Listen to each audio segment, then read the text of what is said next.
John William Pope, businessman, entrepreneur, philanthropist. Not only was he the first in his family to go to college, but it was at age 16 he enrolled at the University of North Carolina at Chapel Hill. And even though World War II would interrupt his studies, he went on to graduate with a degree in commerce, with ambitions of going to New York.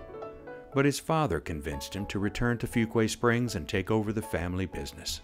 That decision would shape the rest of his life and set him on a course to build one of the biggest retailing chains in North Carolina history. John Pope was a remarkable man. I knew him as a community leader. He was a builder, a visionary. He was a tough businessman. He was funny, he was outspoken. I found him to have a gentle spirit, a great little twinkle in his eye. He just accepted me in that door immediately and said, "Roy, what can I do to help you?" And I've never forgotten that. I think John always felt a very sincere sense of obligation back to the community. He was remarkably generous. He really was astute at seeing needs and knowing how to go get them filled. He was a visionary in that respect. It wasn't just all about John Pope. It wasn't all just about money. It was about how to help other people achieve the things that he had achieved.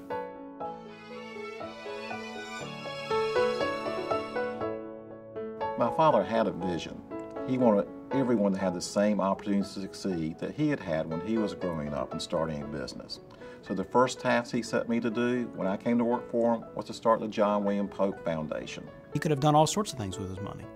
What did John Pope decide to do? He decided to give a large amount of it away to help other people and to advance the ideas and the ideals that he believed in. And to invest his money in things that lifted society in general. He believed in giving people a hand up, a boost, particularly when they needed it. It's kind of a kingdom of God vision. How do we help human beings fulfill their greatest God-given potential? My father believed that self-reliance, self-confidence, and integrity were the key to success. Those are the founding principles of the Pope Foundation.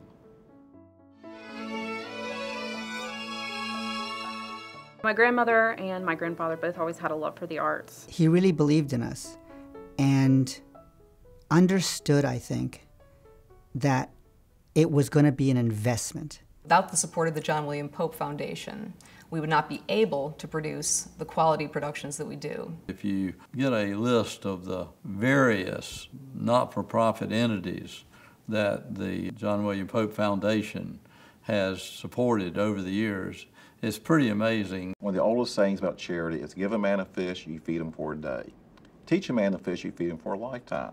But if you are hungry, if you're homeless, then it's very hard to learn. That's why we support direct humanitarian efforts. We support Shepherd's Table. We support the Food Bank of Eastern and Central North Carolina.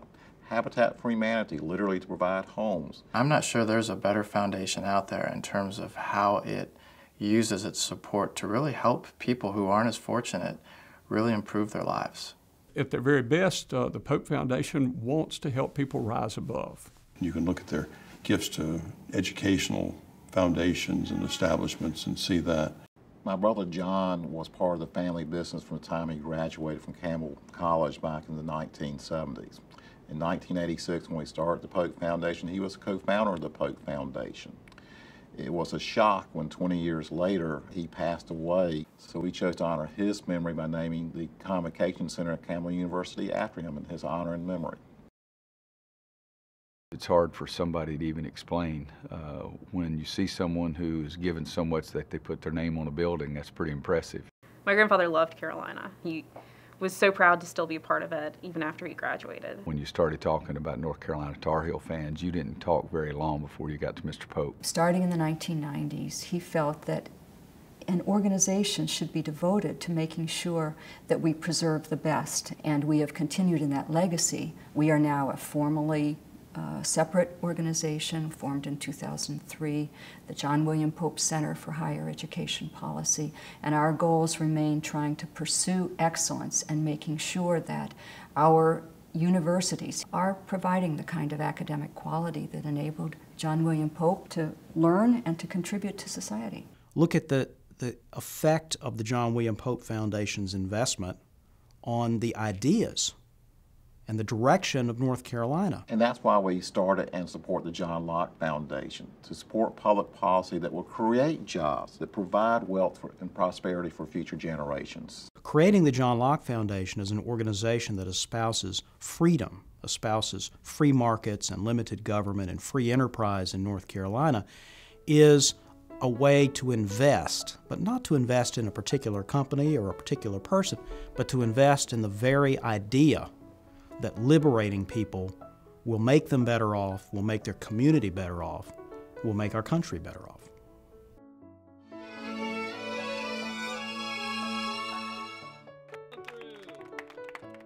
It really seemed as if the foundation's mission statement just fit kind of hand in glove with Step Up. But I'm confident John, like Art, would be very committed to the Step Up goal of working with people so that their lives are shaped in a way that lets them hold a job, that provides a living for their family, and lets them have a sense of fulfillment and stability.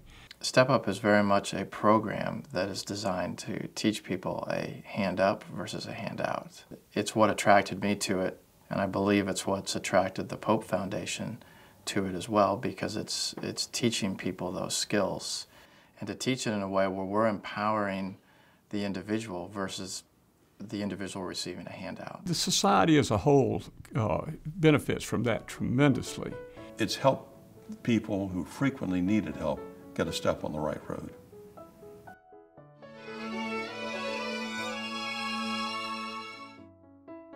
We're celebrating the life and the legacy and the generosity of John William Pope, but we shouldn't leave it there.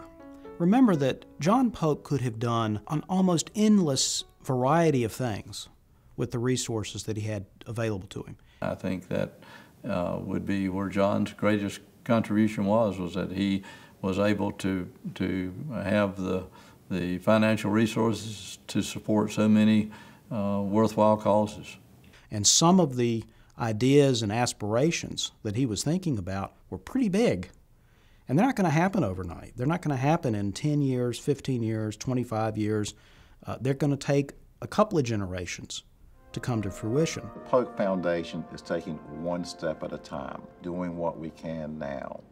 But that will help us accomplish our long-term goal, our long-term mission. It's about doing the right thing. It's about helping other people. And their generosity makes our curtain go up and down, and it's been going up and down for 25 years. The foundation has meant something to this university for a long, long time, and will be standing and evident for a long, long time. Most of us will never have the opportunity to make as big a splash as John William Pope did. I'm very proud to be able to look around and see the sort of network that's sort of risen up and know that the foundation was a part of that. If it can serve as an inspiration for all of us to do the same with whatever resources are available to us, think about how much good could be done.